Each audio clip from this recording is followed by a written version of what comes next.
As principais tendências que transformam a realidade das pessoas e das empresas. Está no ar o podcast Lab de Tendências, da Casa Firjan.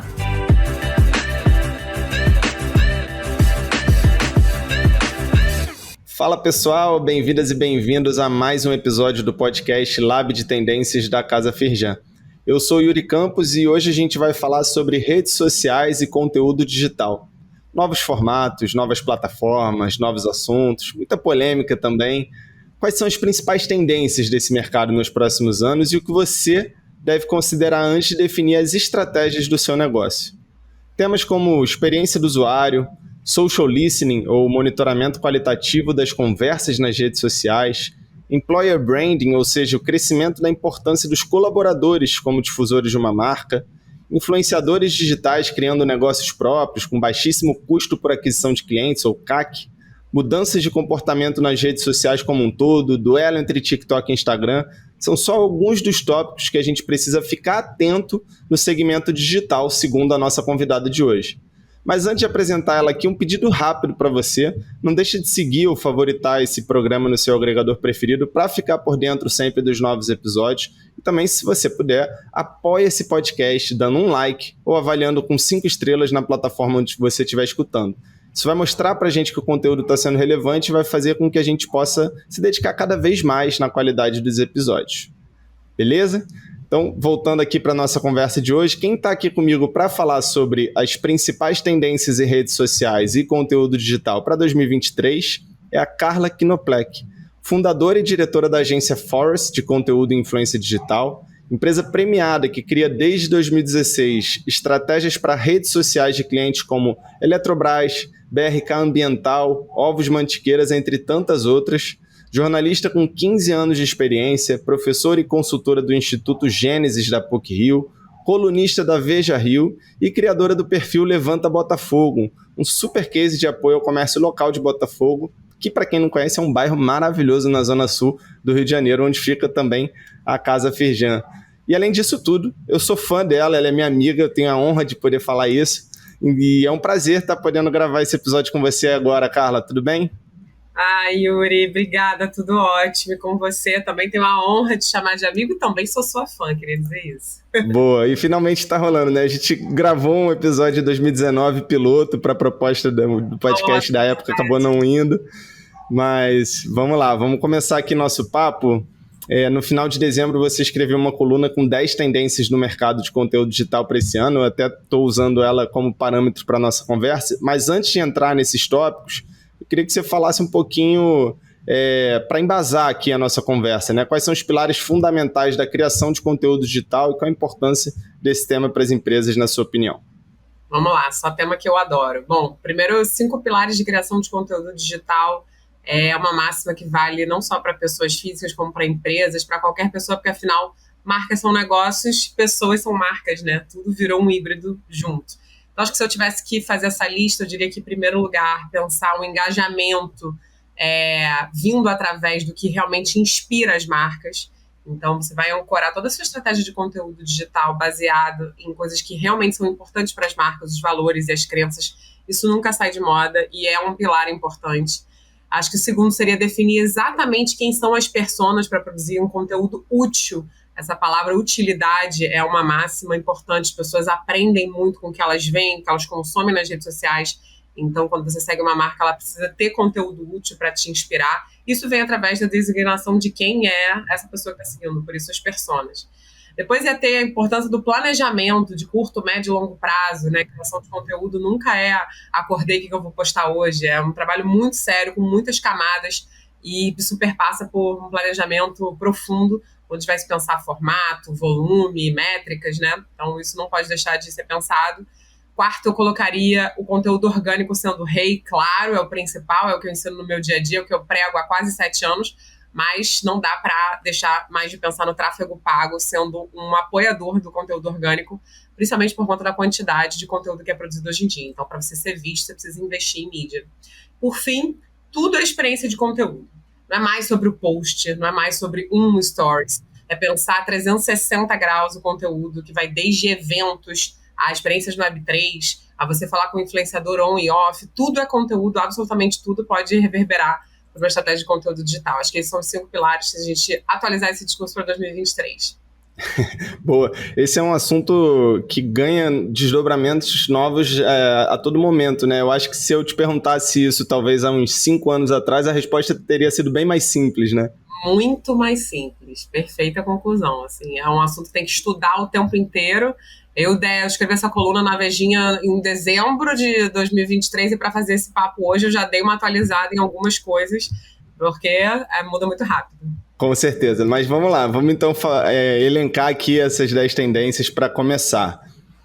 Segundo a sua coluna, né? Você colocou menos SEO e mais o X, ou seja, experiência do usuário, Web3 conectada a eventos on e off, social listening menos baseado em dados, employer branding no LinkedIn, a rede social será mais para entretenimento do que para ver a vida dos seus amigos, saturação do vídeo pelo vídeo, empresas de criadores de conteúdo com custo zero de CAC, ou seja, custo de aquisição por cliente, mercado de VOD e streaming com lançamentos cada vez mais fragmentados, fim do mito da superioridade moral na influência digital e primal branding como novo direcionamento da criação de marcas. A gente vai aprofundar mais em algumas e menos em outras, inclusive trazer umas novas no final. Então, pessoal, fiquem até o final aqui, hein?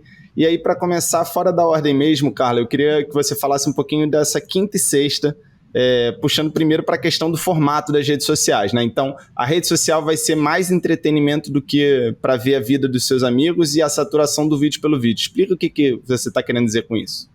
Legal. Primeiro, essa questão do mais entretenimento, isso é 100% culpa do TikTok, né? O TikTok, desde que ele teve essa arrancada mundial de consumo e o Brasil abraçou completamente, né? A gente é muito apaixonado por rede social, então uma vez que o público brasileiro gosta de uma rede social, ela redefine completamente o caminho dela, né? O TikTok tem uma usabilidade muito específica e uma das principais características dele é que na aba For You, a última aba da direita, ela é uma aba que traz resultado para você do que você quer ver, independente de quem você segue. Então, subverte completamente a lógica do Instagram, você só vê o conteúdo de quem você segue.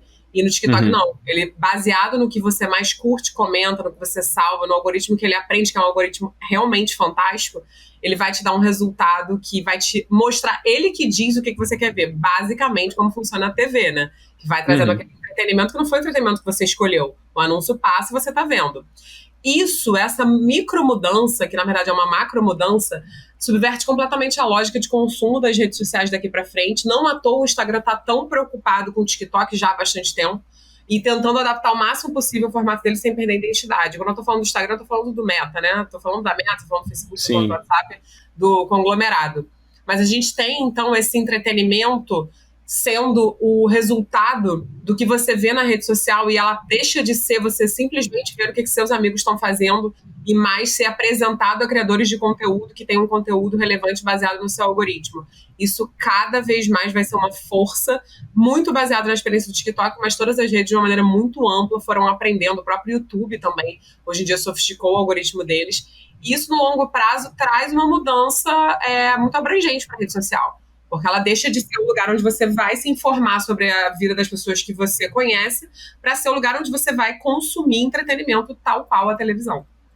Com isso, o que muda para as estratégias das marcas quando elas vão pensar a estratégia de conteúdo? Porque antes elas conseguiam fazer um conteúdo direcionado especificamente para quem está seguindo ela, né? Então, com essa mudança que você está falando, eu imagino que elas precisem passar também pensar em conteúdos que possam abranger novos públicos e viralizar e ganhar esse algoritmo, né? Conseguir conquistar essa lógica do algoritmo que ninguém sabe direito como é que funciona.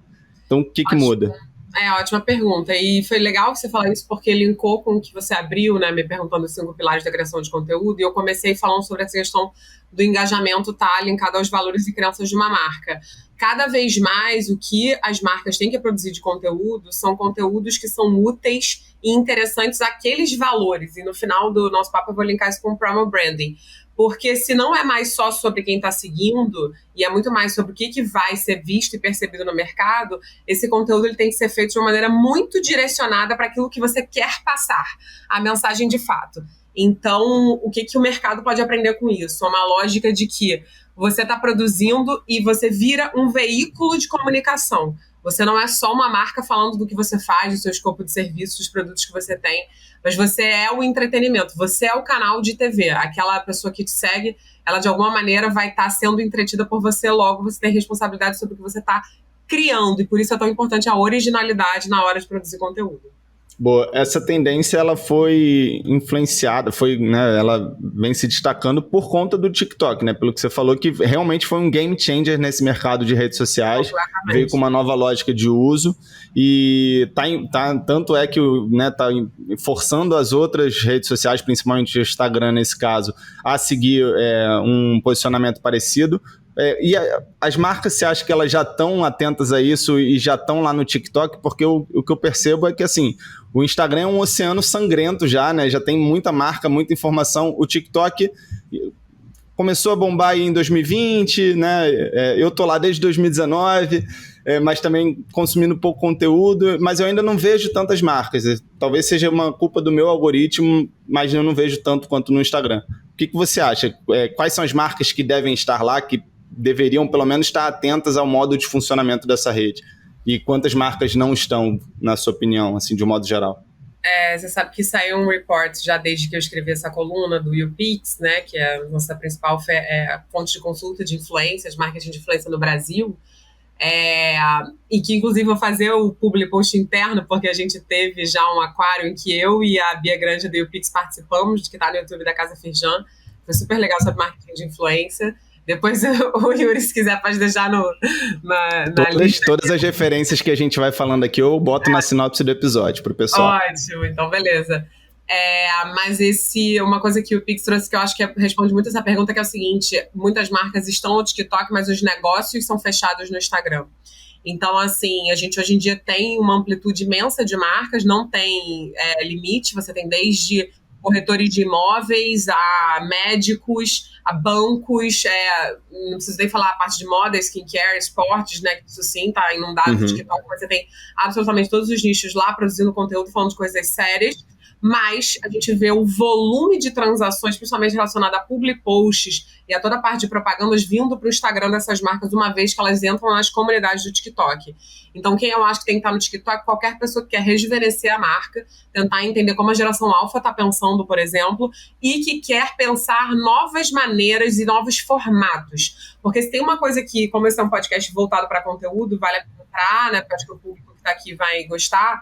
Se tem uma coisa que não adianta é você pegar o que você faz no Instagram e trazer para o TikTok idêntico, baixar, fazer download daqueles stories e postar lá. Isso não funciona. Você tem que produzir um formato de conteúdo específico para o TikTok, senão você vai falhar lá e vai ficar muito claro de que você tentou aproveitar o conteúdo e aquilo não vai dar certo.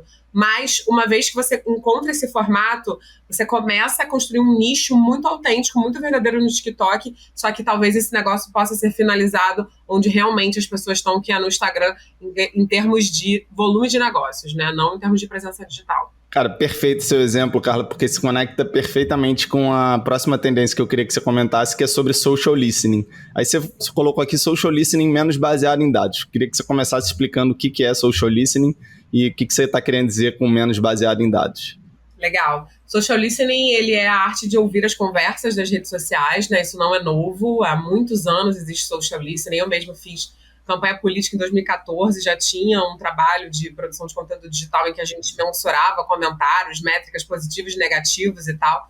Então, o social listening, ele é esse grande apanhado de você tentar organizar as conversas que são faladas sobre uma determinada marca, uma pessoa, e medir o que está sendo falado. Só que, com o amadurecimento desse mercado, né, de conteúdo digital e de toda essa esfera de pessoas online, não basta mais você simplesmente medir as conversas. Você precisa entender quem são os clusters. Então, quem está falando e como está falando. Então, hoje em dia a gente tem uma segmentação dentro do mercado de social listening, que é você tentar ao máximo extrair informações dessas pessoas, não só relacionadas a onde elas estão, mas que idade elas têm, qual é a faixa social onde, né, elas se inserem, qual o recorte geográfico que elas estão, por onde elas estão acessando. Tudo isso vai fazer com que eu consiga trazer um recorte muito mais específico para tentar entender que essas conversas dessas pessoas X pertencem a um determinado grupo. Porque senão, o que antigamente, qual é o erro e por que isso foi uma tendência que eu coloquei na coluna? Antigamente, você pegava esses números brutos e você visualizava aquilo como uma realidade. Hoje em dia, entende-se que é um recorte. E só quando você assume que aquilo é um recorte é que você consegue ter perenidade mesmo da informação. Então, hoje em dia, por exemplo, a gente tem esse serviço aqui na agência, que a gente faz social listening para projetos diversos, e que o que vem são perguntas e respostas muito específicas. Não para você tentar Tipo entender o quê? mais. Tipo, por exemplo, o que determinado grupo quer para o próximo passo de um projeto. Tem um projeto bem sucedido da marca, esse projeto funciona, mas eu preciso continuar vendendo esse produto. Qual é o próximo passo? A gente vai e mergulha fundo no que aquele universo de pessoas quer e responde o que aquele universo de pessoas quer. Não dá mais para achar que é macro, que a gente está falando com todo mundo. Aliás, isso é um ótimo pensamento para esse podcast. Cada vez menos a gente está falando com todo mundo. A internet está muito segmentada. Ela é o nicho do nicho do nicho. Inclusive, por quê? Porque tem muita gente online. Então, você tem muita disputa e muita concorrência o tempo todo. Perfeito. E como você mesmo colocou aqui na sua coluna, então é sobre o trinônimo dados mais pessoas mais contexto. Perfeito, exatamente isso. Maravilha. Vamos para a próxima aqui, então. Employer Branding no LinkedIn. Então, o LinkedIn, ele é uma rede social muito interessante, né? E engana-se quem pensa que o LinkedIn é aquela rede social só de trabalho, né? Que a gente tinha essa ideia antigamente. Amadureceu demais, o Brasil ama o LinkedIn, ainda está muito abaixo do que pode ser. Eles, inclusive, patinam um pouco ainda na parte de top voices, né? Então, dos influenciadores internos e tal. Mas tem muita gente usando, principalmente porque ela é uma rede nichada. Ela é uma rede que, por mais que você tenha vários aspectos das vidas das pessoas, o profissional é 90%, 80% ali. Só que o employer branding, que para quem não conhece essa expressão, quer dizer essa marca, né, empregadora, é você trabalhar a marca de uma maneira a entender quais são os valores e as características profissionais que tornam ela muito relevante. Ele tem sido cada vez mais uma tendência, porque antigamente que eu tô falando antigamente próximo, assim, 2 anos atrás, vamos dizer assim, antes da pandemia, as pessoas, 2, 3 anos atrás, as pessoas achavam que para você ser percebido de uma maneira a dizer que a sua empresa é uma empresa boa para você trabalhar, que é uma empresa relevante, você precisava contratar influenciadores externos, então influenciadores digitais, pessoas que fossem fazer peças publicitárias para falar sobre essa empresa. O que está sendo percebido hoje em dia é o de dentro para fora. Muitas vezes você não vai perceber que o melhor criador de conteúdo é o criador de conteúdo que está sentado do seu lado e que pode produzir conteúdo sobre essa empresa no dia a dia.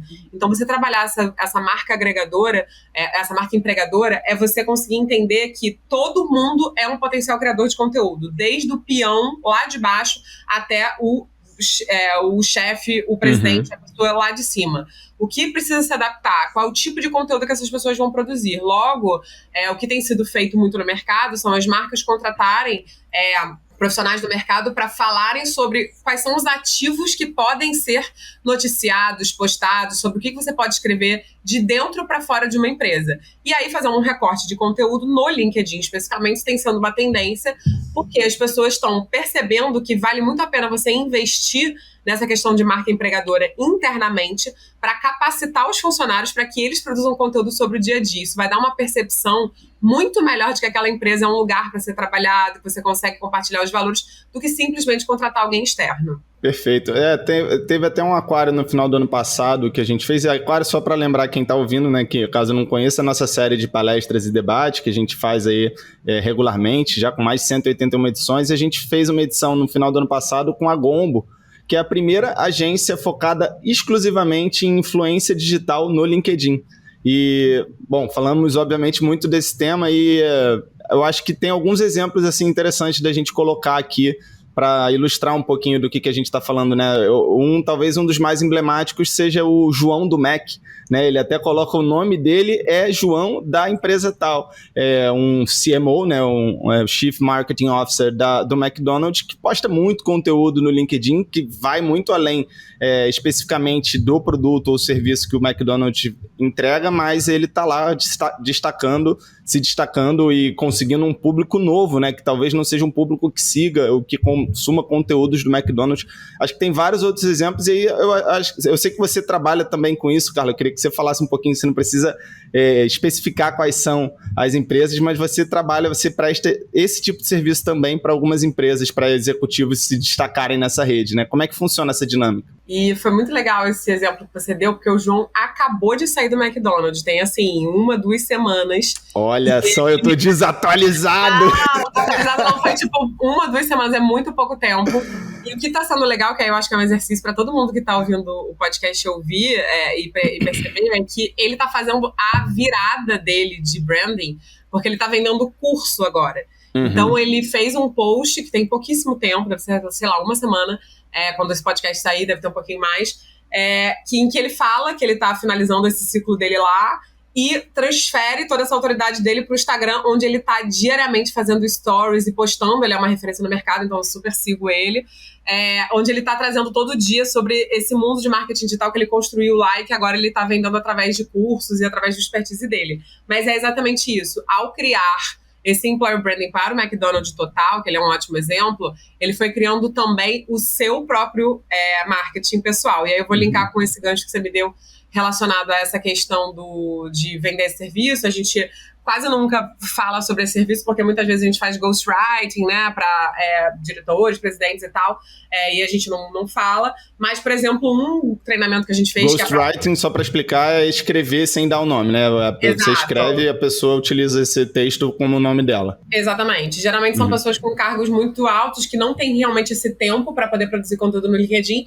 Mas que dá trabalho pra caramba. Dá muito trabalho, mas que precisam produzir porque exatamente isso comunica a marca também. Então, a gente faz muito isso. Mas, assim, por exemplo, a Eletrobras, que é nosso cliente, contratou a gente ano passado para fazer um treinamento, eles mesmos postaram, por isso que a gente está falando, sobre employer branding, e foi um treinamento para todos os níveis de operários, desde o cara que fica na estação, no alto, que faz vídeos incríveis, até a gente de marketing e tal, que está num outro nível lá dentro. E é exatamente essa percepção de valor de que o criador de conteúdo ele pode ser uma pessoa que vai trazer insights importantes, porque se você tem uma percepção de fora interessante da marca, não importa se o cara é o vice-presidente ou se ele é o peão, né? Ele vai trazer conteúdos interessantes do ponto de vista dele, e isso constrói imagem para o LinkedIn da marca. Boa. Deixa eu só trazer uma polêmicazinha aqui para esse assunto, que não é nem algo que eu concorde, mas eu acho que é algo que veio na minha cabeça agora com esse caso do João do Mac, que você falou, que eu nem sabia que ele tinha saído. Mas é super recente. A empresa estimular ele a se tornar um influenciador no LinkedIn não pode ter ajudado ele a se destacar e a seguir a carreira dele para um outro caminho, e talvez a empresa tenha se prejudicado com isso, com a saída dele? É uma ótima pergunta. Como é que você enxerga essa questão? Então, eu acho que esse gancho que você trouxe é muito bom, mas acho que para além dele, né, porque eu realmente não conheço os detalhes, de tipo, se ele já queria sair, como foi independente do caso dele em si, né? Eu só usando como exemplo.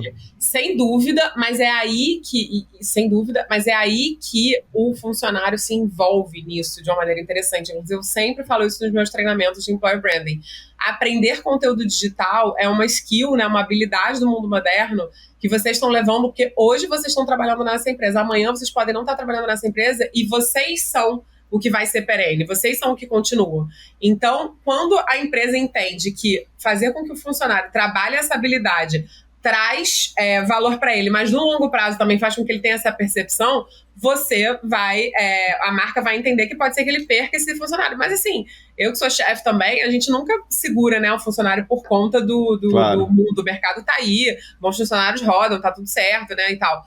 Mas eu acho que, sem dúvida, você acaba ensinando pro funcionário como usar aquilo. O que eu acho que é uma habilidade que todo mundo tem que ter. Eu defendo muito isso, porque eu acho que isso é uma habilidade moderna, a parte de conteúdo digital. Não importa se você é um profissional liberal, se você é um acadêmico, se você é um jurista, médico, fisioterapeuta, dono de restaurante, caixa de mercado, todo mundo que souber usar isso a seu favor tem um ativo muito interessante na mão. Claro que eu fiz essa provocação aqui, mas claro que eu acredito completamente que a empresa se beneficia muito mais tendo seus funcionários como porta-vozes, né, do seu negócio, do seu serviço e tal, do que qualquer outro desafio, né, qualquer outro percalço que ela possa ter nesse sentido. Sem dúvida nenhuma. Inclusive, esse assunto vale um podcast inteiro só sobre isso, mas vamos seguir aqui para a nossa próxima? Não, posso só falar uma coisa? Eu acho que você, por exemplo, é um excelente exemplo, assim, né? Eu sei que somos amigos, mas não tem a ver isso. Você é uma pessoa que foi aquário da Casa Firjan há muito tempo, a gente se conheceu, né, assim, nesse mercado, e você personifica muito o que a Casa Firjan tem. Quem é ouvinte do podcast, assim como eu também que sou ouvinte, ouço os episódios todos, sabe que você traz uma percepção de marca agregadora para a Firjan, que vista de fora pode ser tido ser uma empresa tida como sério, que você não consegue entrar, né? Porque é uma coisa muito grande e você humaniza esse recurso, sendo essa pessoa que está aqui. Então, acho que aqui eu estou trazendo um meta-exemplo interno, porque para quem nunca pensou como humanizar essa relação pode ser muito interessante para o seu mercado. Então, se você está ouvindo esse podcast e você trabalha em qualquer área, para pensar que as estrelas locais, elas estão aí, elas só precisam ser trabalhadas. E isso vem através de aprender conteúdo digital. Não, boa, obrigado pela consideração, mas eu acho que é isso mesmo, eu faço isso de forma intencional também, né, e dá para perceber como que a gente consegue, através da nossa própria influência, trazer públicos novos para a instituição, né, que é muito maior, mas também que é uma coisa conectada à outra. Tem um outro exemplo que eu gostava bastante nesse sentido de employer branding, de um executivo que se destacava no LinkedIn, que era o Ricardo Dias, que era o VP da Ambev. Ele postava muito conteúdo também. É um outro exemplo de uma pessoa que saiu para abrir sua própria empresa, e eu estou usando o exemplo dele porque ele se conecta diretamente com a próxima tendência que eu queria falar, que é empresas de criadores de conteúdo com custo zero de CAC, ou seja, custo de aquisição por cliente, porque na Adventures, que é a empresa que ele está hoje, ele está fazendo isso muitíssimo bem. Acabou de lançar um perfume com o Gustavo Lima, né? Então, utilizando a influência daquele influenciador digital, daquela pessoa que já tem uma rede muito grande, para poder lançar um produto e vender passando várias etapas do processo, né? Já que ele já tem um público garantido ali, um público fiel. Então, fala um pouquinho sobre essa tendência. Adorei saber, não conhecia, vou anotar para pesquisar mais depois. Cara, então, isso essa questão do empresas de influenciadores de conteúdo com baixo CAC, né? Gente, considerando assim, o CAC, ele é custo de aquisição de cliente, mas de uma maneira muito específica, ele é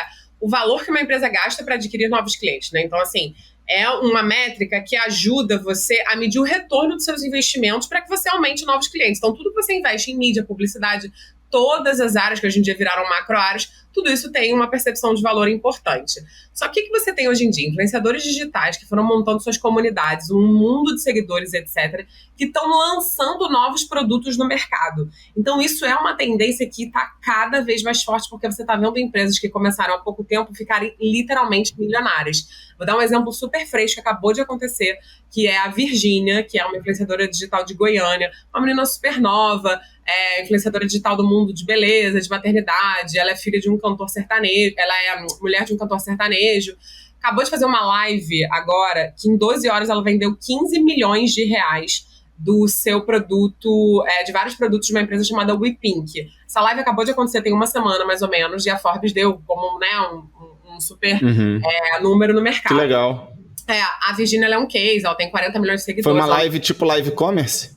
Foi tipo live commerce, daquelas que ficam direto, só que muito ancorada no site. Então, tipo, a pessoa conseguia comprar, mas era muito no que ela fala todo dia. Quem acompanha ela, inclusive, gente, quem não me conhecia depois desse podcast, depois no final vou dar minhas redes sociais, mas eu sempre falo isso. Vai estar no link aqui na referência do episódio. Então que bom. Mas eu sempre falo isso para os meus alunos e para as pessoas que eu dou palestra e tal, independente de gostar do influenciador ou não, é legal ver quem está fazendo bom conteúdo, para você estudar formato. Depois, se quiser, para de seguir, mas estuda o formato, estuda o que tem de genial naquela pessoa. Então, a Virgínia, enfim, discutivelmente é um caso desses. Mas para não fugir do tema, né? Então, assim, esses influenciadores já têm um mundo de seguidores, já estão com a comunidade pronta, com o cartão na mão, pronta para comprar o que eles quiserem, eles vão lá e lançam a empresa. Ou seja, eles não têm custo nenhum de aquisição do cliente, o cliente já está ali. Isso significa que é fácil empreender, que eles vão ter sucesso, que eles não vão ter custo de manutenção? Claro que não. Mas significa que, por um primeiro momento, eles não precisam ir atrás dos clientes, porque os clientes já estão ali. Então, assim, hoje em dia no mercado a gente tem um monte de gente. Boca Rosa, da Bianca Andrade, que explodiu aí com de cosméticos.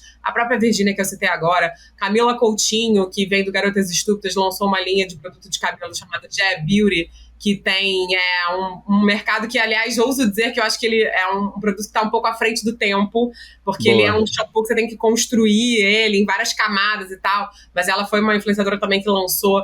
Victoria Ceridônio lançou Vicky Botê, que é desse mundo também de maquiagem, para não ficar só no mundo de maquiagem. Nativosa lançou a NV, que é um case, abriu loja no Brasil inteiro, foi comprada agora há pouco tempo pelo grupo do Soma.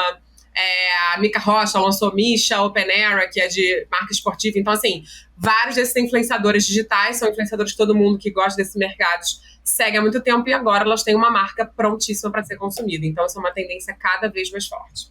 Boa, vamos falar mais um pouquinho de influenciador digital, mas só para não perder o gancho aqui, a gente tem um episódio número 4 do podcast Lab de Tendências, que eu entrevistei a Monique Lima, que é fundadora da Mimo, que é a primeira empresa focada exclusivamente em live commerce no Brasil. Eles fizeram, eles fornecem a operacionabilidade, é uma palavra? Eles operacionalizam eles operacionalizam live commerce para empresas de diversos portes. É um super case, acho que vale a pena quem quiser se aprofundar um pouquinho mais nesse formato, que é um formato também de bastante destaque assim no e-commerce e no conteúdo digital como um todo, né? Acho que vale a pena citar esse episódio, ele vai estar no link. Mas aí, voltando aqui para a nossa conversa sobre influenciadores digitais, que você já citou vários aí. A próxima tendência é fim do mito da superioridade moral na influência digital. Essa é polêmica, hein? Polêmica demais. Então, eu sou diretora de agência, faço há quase 7 anos ações para influência digital. Já fiz ações, se vocês imaginarem, para governo do Chile, levei influenciador para o TSE ano passado para ver urna eletrônica, montei case de Todos pela Educação aqui. Então, assim, gente, muitos cases de influência digital, Ovos Mantiqueira, distribuímos produtos dele, produtos veganos do Brasil inteiro, enfim, tem muitas coisas que a gente acumulou, que eu acumulei com a minha equipe na agência ao longo desses anos. Então, o que eu posso dizer é uma base de conhecimento empírico. O que acontece? Esse mundo de influência digital explodiu, já tem, né, aí quase 8 anos. Teve a segunda inflexão da curva, que foi depois da pandemia, assim como tudo digital, né? Acompanhou todo mundo online, todo mundo vendendo, comprando online. E agora, com essa explosão depois da pandemia, o que você teve? Muita atenção, ou seja, money talks, muito dinheiro envolvido nas ações de influência digital. Explodiu esse mercado, ainda mais. Com isso, muitos influenciadores perderam um pouco da espontaneidade, exatamente porque eles se tornaram marcas. Então, deixaram de fazer algumas piadas. É claro que aqui eu não tô falando de nada que, obviamente, é crime, que, pelo amor de Deus, não tem que acontecer. Tô falando de nada racista, homofóbico, né? Tipo, machista, nada que, pelo amor de Deus, é crime e não deve acontecer. Mas tô falando assim, dar opiniões espontâneas sobre coisas que às vezes são um pouco mais polêmicas, por conta das reações e para não perder valor. Com isso, fez com que as próprias ações de influência digital ficassem mais difíceis de ter penetração, porque as pessoas estavam tão dentro de uma perfeição para executar essas ações de influência digital, que elas começaram a ter que ter formatos muito diferenciados para realmente se conectar com as pessoas. E também veio muito de gente que nunca tinha entendido que para você realizar uma boa ação de influência digital como um criador, você precisa co-criar essa ação com ele. Não adianta você dar um texto para o influenciador, mandar ele falar. Não, você tem que entender como ele fala, a melhor maneira que ele fala, fazer com que ele crie junto para aí você ter sucesso.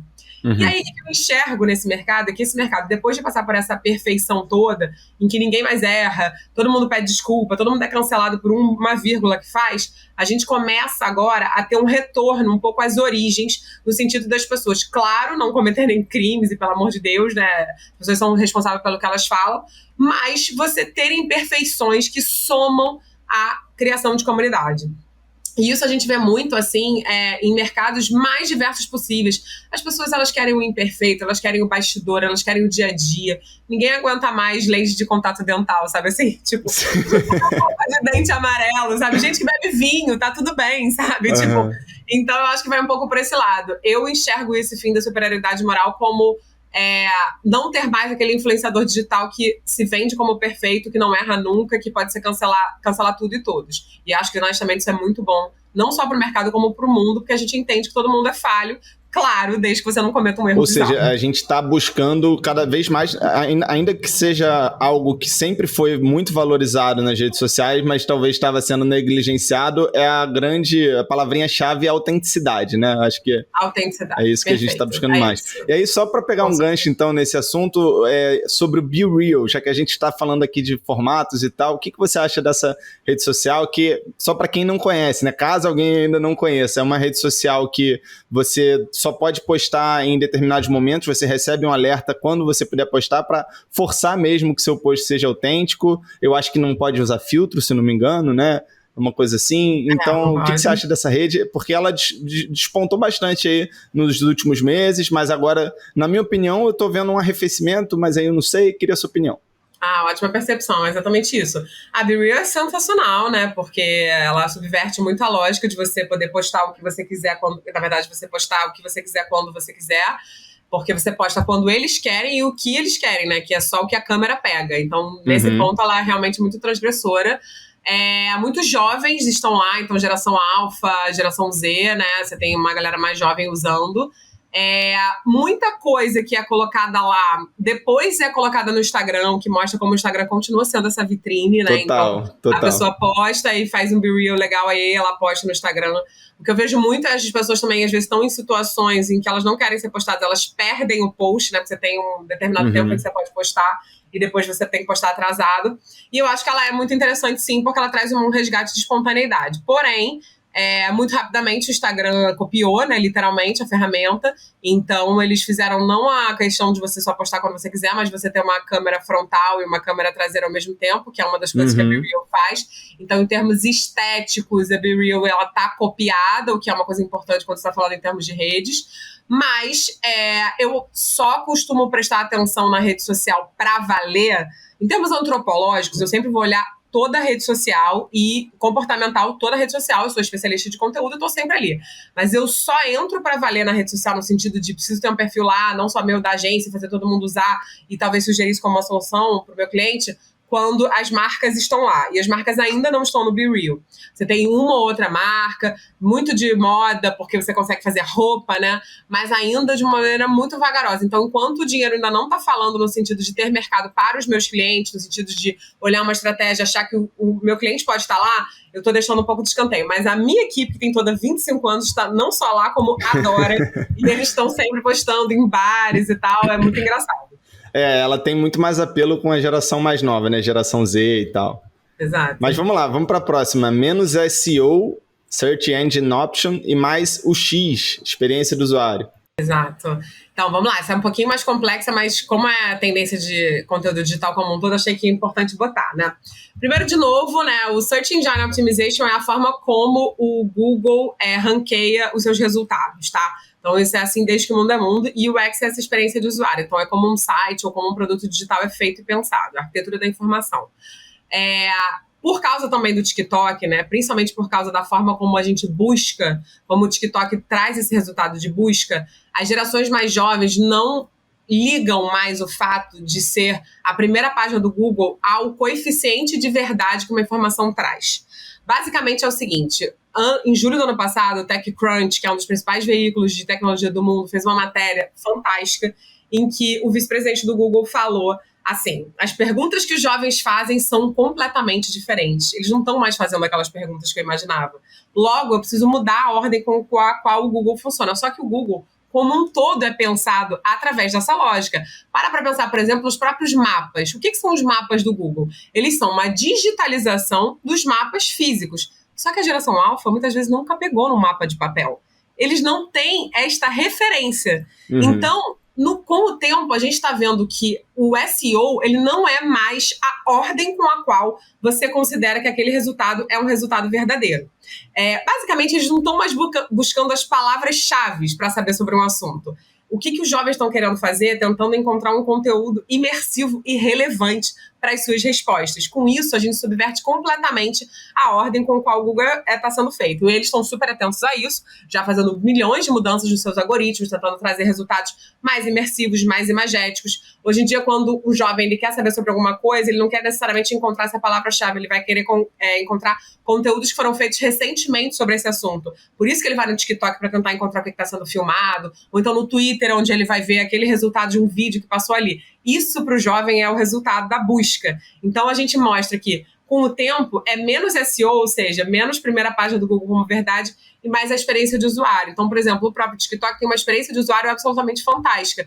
Depois que você aprende o algoritmo realmente do TikTok, você treina o seu algoritmo para ele te dar resultados, é muito imersivo, você não sai dali. Então isso vale tanto para o site, que precisa não estar só mais em SEO, mas ser um site de marca, site de empresa, em que as pessoas queiram estar ali, como para você pensar a estratégia de rede social que seja ancorada no lugar onde você quer ficar. Maravilhoso. Que didática, senhoras e senhores. Vamos para a próxima. Web3 conectada a eventos on e off. Legal. Essa tendência eu coloquei depois que eu fiz um curso ano passado, que foi um curso voltado para eventos depois da pandemia, né? Então, como você mesmo citou, a gente tem o projeto, que é o primeiro projeto autoral da agência, que é o Levanta Botafogo, que é um projeto voltado para o bairro de Botafogo, que nasceu na pandemia para ajudar o bairro. Hoje em dia virou o maior hub sobre Botafogo, tem quase 18 mil pessoas envolvidas, e um dos objetivos em 2023 é ter eventos no bairro também. Olha o spoiler aí, contando coisas legais. Opa. Obviamente, Casa Firjan será avisada, pois queremos parcerias com vocês, perfeito. Boa. Mas o que eu tenho desse mercado? O que eu acho que é importante observar? A Web3 e toda a sua complexidade, né, todo esse sistema blockchain, criptomoedas, NFTs, etc., que é um assunto absolutamente sedutor, mas que ainda está longe de estar no mainstream, né? Ele é um assunto que, se a gente for pegar a parcela da população que está entendendo sobre isso, é uma parcela muito pequena. Ele encontra um nicho de diálogo que é através de eventos. Então, até na coluna da Vejinha, que é o motivo principal, né, desse podcast, eu citei, por exemplo, a última turnê do Milton Nascimento, que eu acho que é um exemplo aqui que eu posso dar, que muita gente soube que aconteceu, independente de ter ido, que gerou NFTs para quem participou. Então, sendo um token não fungível, uma associação direta a esse evento te mostra esse caráter de exclusividade, te mostra como você participa de um evento que realmente é uma coisa única para quem tem carteiras digitais e está começando a pensar nessa coleção de Web3. Só que, o que é a diferença quando a gente pensa nesse evento do futuro? Evento, principalmente depois da pandemia, virou uma ferramenta social. O evento, ele deixou de ser um lugar onde você simplesmente ia para se divertir, e é claro que aqui eu estou falando, né, nessa perspectiva de marketing, e sei que existem níveis completamente diferentes, né, de eventos, mas depois da pandemia o reencontro das pessoas ao vivo ganhou um outro nível, né, de apreciação. Então ele vira uma ferramenta social. Então, assim, por exemplo, a gente está gravando esse podcast em janeiro, o Rock the Mountain em novembro confirmou uma line-up, que é um evento que tem aqui no Rio de Janeiro, né, na Serra do Rio de Janeiro, totalmente feminina. Cara, eles já explodiram de awareness, saem em tudo quanto é lugar, eles têm umas redes sociais super fortes e tal. Cara, o evento é só em novembro, mas eles estão trabalhando comunidade desde já, porque esse evento vai ser lá. Então, tem todo um mundo relacionado ao evento que faz com que ele não simplesmente termine a sua jornada quando ele está acontecendo. Ele tem uma jornada infinita que não tem mais fim, entendeu? Quer dizer, infinita que não tem mais fim, redundante, mas quero dizer, uma jornada que não tem fim porque ela é absolutamente o tempo inteiro. Neste cenário, há ativos de Web3 que são muito bem-vindos. Então, por exemplo, o Tomorrowland, no ano passado, fez 1.500 NFTs colecionáveis que as pessoas que foram conseguiram ter e mostrar que o evento aconteceu. Um evento depois da pandemia acontecendo, né? Então a gente não precisa ir tão longe assim, né? A gente teve o NFT Rio, que foi no Parque Lage no ano passado também, que foi a minha primeira exposição interativa, onde você tinha também NFTs colecionáveis, era uma exposição também de retomada, num lugar de arte, etc., em que você tinha esse tipo de relação acontecendo. O show do Milton Nascimento é um exemplo que eu dei, mas a Nike, ano passado, fez lançamento de 20 mil tênis em NFTs num evento fechado. A gente tem uma série de marcas digitais que estão fazendo desfiles só no metaverso. Então, as pessoas que pensam hoje em dia eventos, elas não são mais produtoras de evento, elas são estrategistas de evento. E isso perpassa a imputar Web3 quando o público tem a ver com esse mercado. Boa, e isso oferece, né, esses NFTs dão a oportunidade para as empresas fazerem justamente a gestão da comunidade, né, que é o ponto central que você tocou aí, que eu estou destacando dentro da sua fala. E aí, quem quiser se aprofundar um pouco mais nesse tema, tem o episódio número 15 aqui do podcast, né, que foi com o Pedro Cardoso, o diretor digital da Reserva, que é uma das maiores expoentes, uma das expoentes de marcas brasileiras a trabalhar iniciativas dentro da Web3. Mas aí vamos seguir aqui, porque o assunto principal da nossa conversa de agora não é esse. As duas últimas tendências aqui que faltaram a gente destacar são mercado de VOD e streamings com lançamento cada vez mais fragmentados e fechando com Primal Branding. O que é isso? Maravilhoso. Cedendo só para voltar da Reserva, exatamente, eles são uma das principais marcas, né, que fazem NFTs, lançam mil coisas e tal. O Rony está sempre à frente disso. Vamos lá, mercado de VOD, né? Ou também tem gente que chama de VOD, né? Que são esses streamings com lançamentos cada vez mais fragmentados, né? Vocês terem uma noção, assim, esse mercado, ele é tão forte, ele cresceu tanto na última década, né? Então a gente tem antigamente era uma série Netflix, hoje em dia a gente tem todos os streamings operando e lançando 1 milhão de coisas e tal. Ele não dá conta da velocidade com a qual as pessoas consomem, porque vocês sabem que para produzir uma obra de qualidade você tem um tempo de filmagem, né? Você tem todas as questões, etc. E as pessoas consomem, matam uma série que demorou 2 anos para ser feita em um final de semana.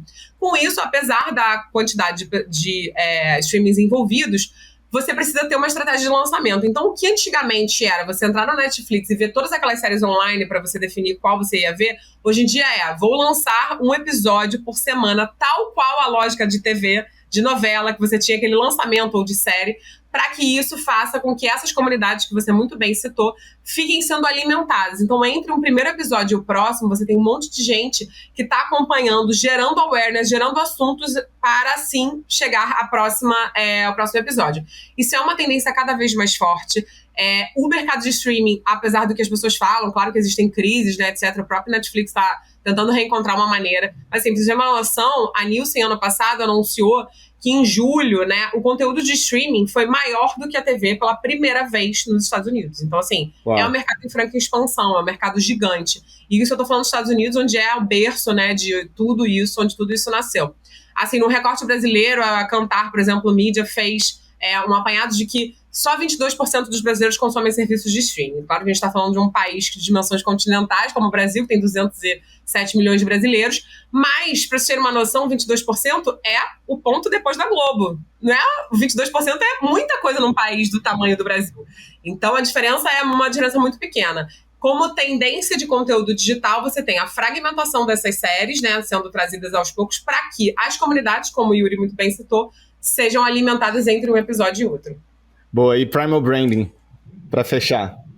Primal Branding é perfeito para fechar. Vamos lá, o Primal Branding não é novo. Quem é do marketing digital sabe que já tem alguns anos que esse conceito existe, né? Que foi um conceito criado pelo Patrick Hanlon, que é um americano que fala muito sobre essas questões primárias, né, primitivas, né, do branding, mas ele hypou agora no último ano de novo e também não tem como não elencar por conta da pandemia, por conta de como a pandemia ressignificou tudo.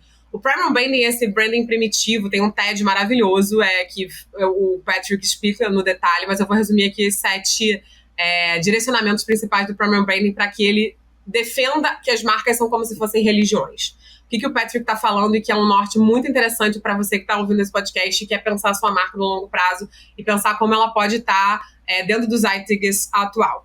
Ter uma história é o primeiro dos pilares, então ele fala sobre essa questão da importância do storytelling. Todas as grandes marcas têm uma história envolvida, uma história de criação.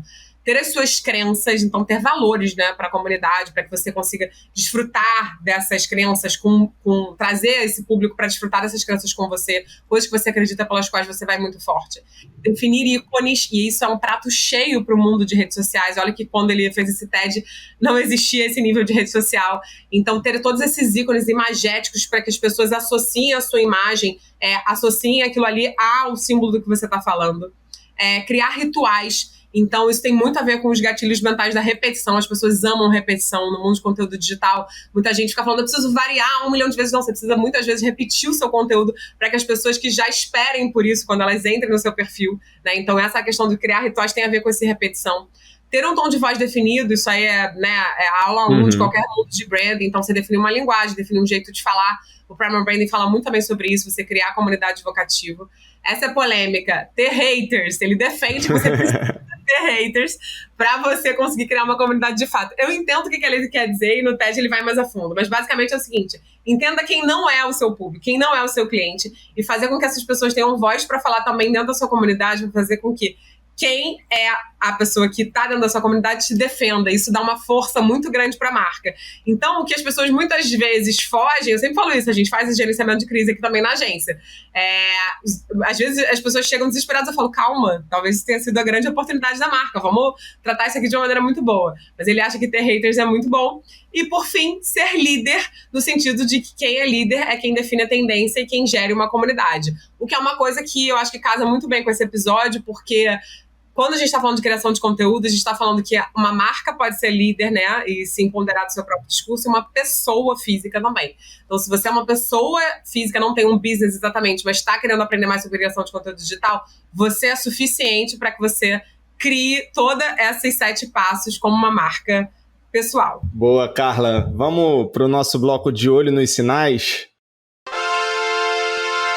Aqui, Carla, a gente tem esse bloco aqui no podcast, né, onde eu normalmente separo 3 notícias e eu peço para você me dizer se você acha que elas representam sinais fortes dentro do mercado ou se não, ou seja, nesse caso, se são tendências, e aí em uma frase, 2 frases, por que você acredita que são tendências importantes da gente estar olhando.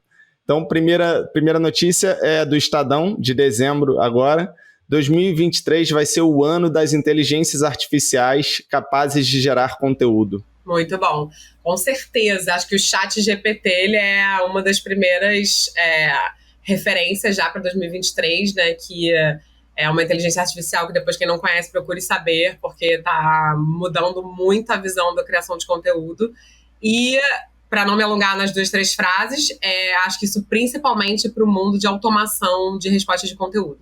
Então, marcas que têm um fluxo de mensagens muito grandes, inteligência artificial é muito bem-vindo nessa criação de conteúdo relevante para que você não fique só numa mensagem automática mal feita. A curto prazo você vê essa ferramenta sendo utilizada para fazer os conteúdos mesmo das redes sociais, das empresas e tal, ou você acha que ainda é algo que precisa ser desenvolvido?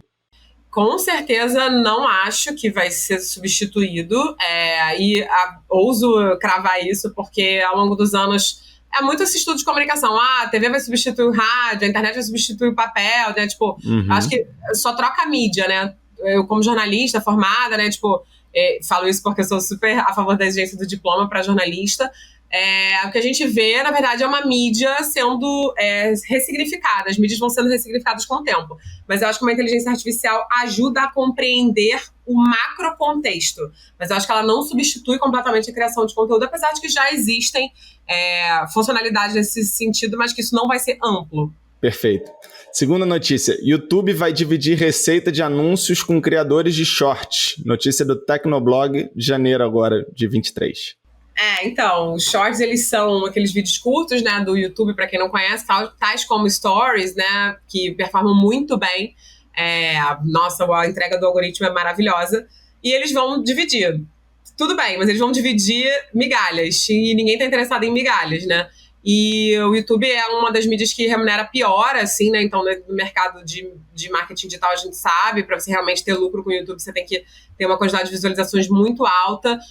O modelo de negócio principal dos criadores de conteúdo do YouTube é publicidade dentro de branded content, uma publicidade co-criada, né? Não uma publicidade ali dos anúncios. Mas claro que se você é um absurdo de views, aquilo ali vai trazer muitos milhões por mês. Só que agora a gente tá falando do macro, né, que a gente tá falando das pessoas que estão nos canais medianos e pequenos e tal, eu acho que ele pode remunerar, mas é metade de migalha, que não é muita coisa. Boa. Terceira notícia, Pelé será eternizado nas redes por meio de avatar hiperrealista. Notícia da Forbes, janeiro de 2023, agora também. Que legal. Cara, eu acho que uma perda, né, enfim, irreparável, mas eu acho que todos esses grandes ícones, independente das suas culturas, eles estão sempre vivos através de projetos de conteúdo diversos, sabe? Então, por exemplo, a gente aqui na agência, por exemplo, faz gestão de instituto de arte, de um artista plástico que já morreu há muito tempo, e ele vive através das obras dele. Então, eu acho muito legal essa homenagem hiperrealista e o que você tem de tecnologia, mas eu acho que o que continua sendo perene é o que sempre continuou, que é a qualidade do que a pessoa fez, as marcas que ele fez. Outro dia eu vi um podcast muito bom falando sobre o Pelé, sobre as condições adversas que ele jogava, né? Que hoje em dia as roupas dos atletas são feitas para performar melhor, o campo é melhor, a chuteira é melhor, e ele conseguiu aqueles números todos com condições completamente adversas, né? Então, assim, realmente completamente fora da curva, e isso com certeza vira história, independente do formato escolhido para contar essa história. Mas em relação aos avatares, você acha que é uma tendência forte ainda para 2023 ou que novos desdobramentos você espera para esse formato, que é algo recente, né? Ano passado a gente viu aí Sabrina Sato, a Boca Rosa, criando seus próprios avatares, Nina Silva, enfim. Como é que você enxerga essas iniciativas no mercado de conteúdo digital? A gente até fez, né? Mais um link aí para o nosso episódio. A gente fez um encontro, né, falando sobre avatares, que realmente naquela época eu acho que estava até com um mercado um pouco mais positivo do que hoje. E é engraçado essa coisa de rede social, por isso que eu falo que isso muda tanto, né? Daquela pessoa que falou naquele aquário para hoje, eu já mudei um pouquinho de opinião, mas em relação à observação de mercado.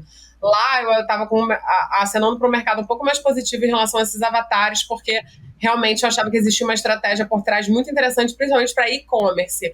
Hoje em dia eu acho importante para a construção de marca e acho que para metaverso é muito legal, mas eu tendo a dizer, e super posso estar errado daqui a um tempo, que isso vai ficar mais num campo de gamificado, né, num campo de games, num campo metaverso, de Web3, do que literalmente nas redes sociais. Então acho que os avatares eles têm sim um lugar, mas talvez esse lugar não seja na rede social. Talvez seja no metaverso, talvez seja em outros lugares da internet. Boa. Carla, muito obrigado. Maravilhoso o papo com você sempre, né? Sempre um prazer. Dava para ficar aqui horas ainda batendo esse papo. Então, queria passar agora para o nosso momento Dica de Ouro. Que, além de te agradecer muito, queria te pedir suas considerações finais e uma dica de conteúdo para quem quer se aprofundar mais no tema. Adorei. Bom, como eu sou ouvinte do Lab de Tendência, eu já sabia que ia ter essa sessão e me preparei. Então, eu fiz 2 tendências, uma internacional, uma nacional, e uma minha, para afinal fazer meu próprio public post aqui. Por favor. A primeira nacional é o livro do Pedro Tourinho, que é diretor da MAP Brasil, da Soco, que é uma agência, também dessa parte de conteúdo, de influência, e ele acabou de virar secretário de Cultura e Lazer de Turismo de Salvador, mas ele fez um livro chamado Eu Mesmo e Minha Selfie, que apesar do título não muito bom, é um livro, tomara que ele não ouça isso, mas enfim, é um livro fantástico, muito profundo sobre influência digital, e é muito bom ter pensadores brasileiros acadêmicos, porque ele trouxe muita referência maravilhosa para essa pesquisa, e ele fala sobre marketing de influência numa era pós-pandêmica. Então, acho que o livro é um ouro que não foi reconhecido no mercado ainda. Então, eu tô falando dele onde eu posso, porque realmente ele é muito bom. Sendo que, no caso, o Pedro une as 2 coisas, né? Ele é diretor de agência e também tem esse lado de escritor. Então, acho que é sempre boa essa visão de quem tá no mercado e não quem tá de fora. Essa é a primeira dica. A segunda dica é um outro livro que eu estou lendo, ainda não acabei, mas eu já tô indicando porque ele é fantástico. Eu sabia que eu ia amar, tô só confirmando, que é O Caminho do Artista, da Julia Cameron. É um livro de 1992, ele não é um livro novo, mas ele é absolutamente atual, que fala sobre como você pode criar e encontrar o seu fluxo de criatividade. E ele tá sendo muito fantástico. Eu sabia que eu ia amar, esperei começar no Ano Novo, porque é fantástico, ele realmente é muito atual. Eu entendi por que ela é esse fenômeno que impactou milhões e milhões de pessoas através desse livro. Até hoje é um best-seller. É muito bom, ainda não acabei, mas eu tô amando. E por fim, queria deixar as minhas redes sociais. Eu acabei de criar um Instagram novo, é o carla.knopler. É um Instagram voltado para quem quer aprender criação de conteúdo digital. Então, acho que as pessoas que estão ouvindo esse podcast vão curtir. Ali eu compartilho visões diversas do mercado. Falo um pouco sobre o meu curso também, que é um curso de criação de conteúdo chamado Método Pipa, que é um método com 16 aulas, 4 módulos. Falo sobre o meu dia a dia da agência, compartilho as colunas da Vejinha. Falo sobre esse universo, que é um universo absolutamente viciante, que eu amo. Eu amo também, eu amo seguir você lá no Instagram e consumir todos esses conteúdos maravilhosos que você posta. Como eu falei, todas essas referências e também esses links vão estar na sinopse do episódio. Muito obrigado para você que assistiu, que ouviu, nos ouviu até aqui, nos prestigiou com a sua atenção, com o seu tempo. Se você quiser mandar algum comentário, crítica ou sugestão de tema, ou pessoas que você gostaria de ouvir por aqui, manda um e-mail para casafirjan@firjan.com.br com o assunto podcast. A gente vai gostar muito de ouvir o que você tem para dizer e muito obrigado. Até o próximo episódio.